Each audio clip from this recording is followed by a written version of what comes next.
Buen día, un jueves más con vosotros, con mucha alegría. Y hoy me gustaría hablar del origen de ese niño herido que a veces llevamos dentro por tanto tiempo. No hay forma de evitarlo. Todos llevamos, al menos durante un tiempo en nuestras vidas, un niño herido dentro. Al menos hasta que aprendemos a sanarlo, desde luego. Por eso sabemos que si bien los niños van aprendiendo a partir de sus experiencias, los adultos necesitamos, primero de todo, desaprender para después aprender sobre ese espacio vaciado de un saber antiguo que ya no nos sirve o que quizás nunca nos sirvió. Para comprender mejor el porqué de este proceso, empecemos por el principio. Preguntémonos, ¿cómo nacemos?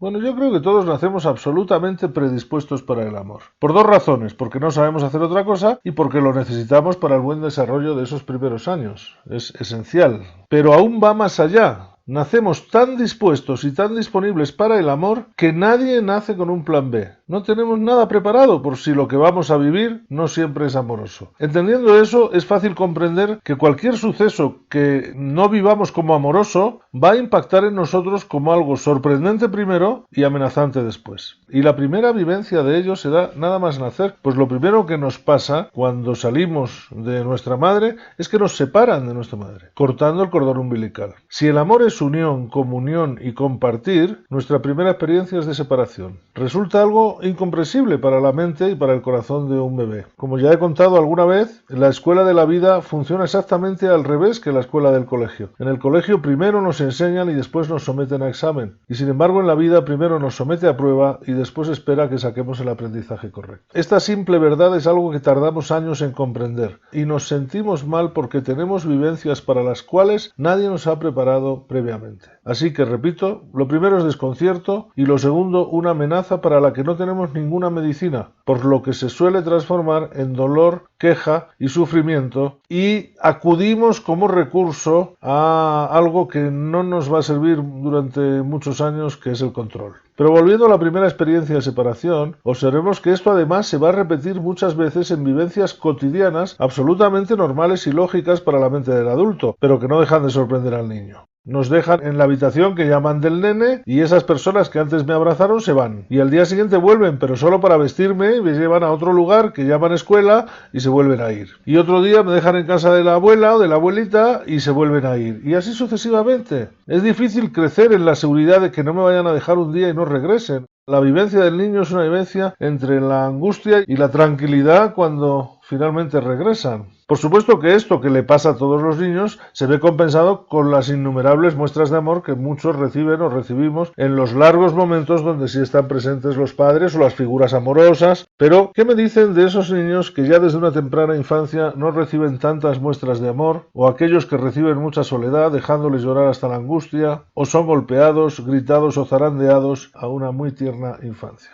Los que hayan visto la magnífica película de Disney, que es Intensamente, saben que todos nacemos con 5 emociones básicas o primarias, que son la alegría, el miedo, la tristeza, el enojo y el desagrado. Con ellas podemos expresar lo que sentimos cuando el lenguaje es un logro muy inalcanzable todavía. El problema empieza cuando los adultos deciden qué debemos sentir o qué debemos expresar que sentimos, aunque no lo sintamos realmente, porque es más adecuado socialmente. Y nos educan en frases como no llores, sonríe, no te quejes, no pongas esa cara y come, no te enojes por eso, los niños no lloran, los hombres no lloran, etcétera, etcétera. Comienzan a crear en nosotros lo que conocemos como emociones secundarias, que en realidad son mandatos que nos obligan a expresar hacia afuera algo que dentro no sentimos. Empiezan a crear el ser social, el que va a ser aceptado, o eso nos dicen, por los demás más fácilmente. Empiezan a crear el personaje. Hasta el punto de que hay personas que crecen olvidando expresar lo que realmente sienten. Me pasa muchas veces en mi práctica de coaching que la simple pregunta de ¿cómo te sientes o qué te hace sentir esto que me estás contando? Es una pregunta muy complicada de responder por el coachee. Así podemos crecer anestesiados o si tenemos alguna conciencia del juego, de lo que está pasando, angustiados o rencorosos porque nos hicieron así, más viviendo en el personaje que en la persona. Todos crecemos recibiendo estímulos del exterior, por supuesto, que refuerzan en nosotros una determinada conducta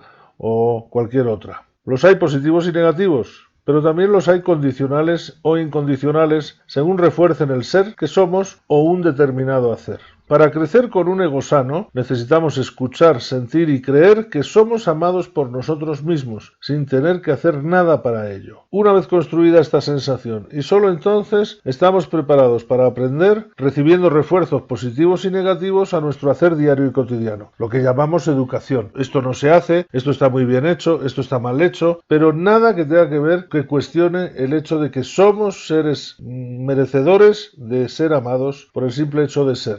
El hacer no pone en riesgo el ser. Pero la experiencia que debilita, por ejemplo, alguien nos dice un día, dame un beso, por ejemplo, un tío, una abuelita, una visita en casa. Y nosotros, en nuestra bendita y confiada naturalidad, respondemos, no quiero, porque todavía los niños de 2, 3 años pues suelen responder lo que quieren. Y esta persona, que puede ser, digo, la abuelita o una tía muy bien intencionada, o un vecino, dice, uy, qué niño tan malo, así nadie te va a querer.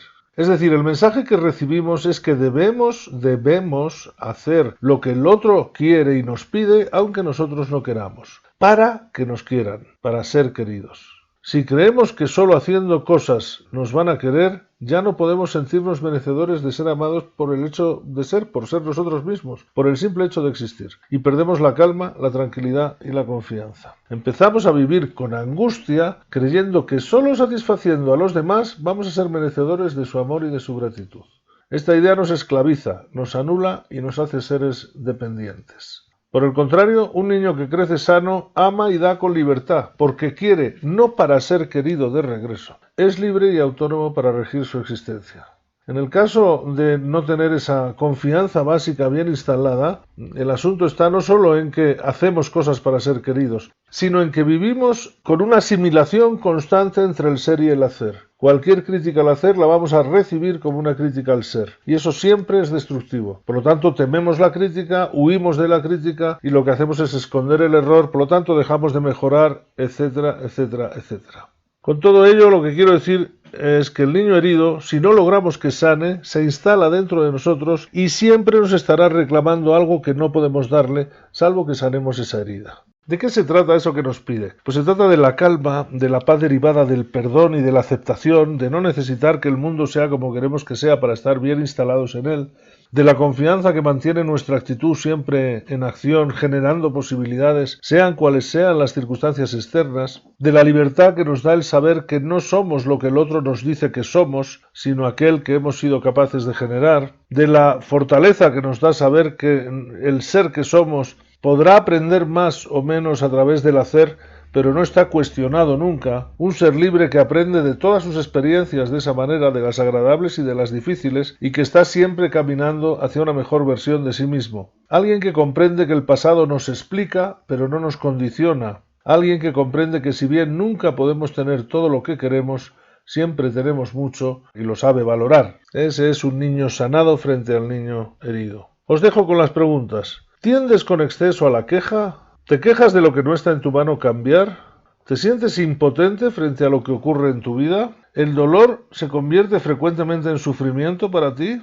¿Se instala? ¿Permanece mucho tiempo? ¿Piensas que la vida te debe algo? ¿Piensas que la vida es injusta contigo? ¿Qué harías si dejaras de quejarte? Y finalmente, ¿qué crees que puedes hacer y quieres hacer para callar al niño herido y quejoso y empezar a hacerte cargo de la situación real para sanarla y mejorar tu bien vivir? Ahí os dejo un jueves más. Nos vemos, nos escuchamos la semana que viene. Muchas gracias.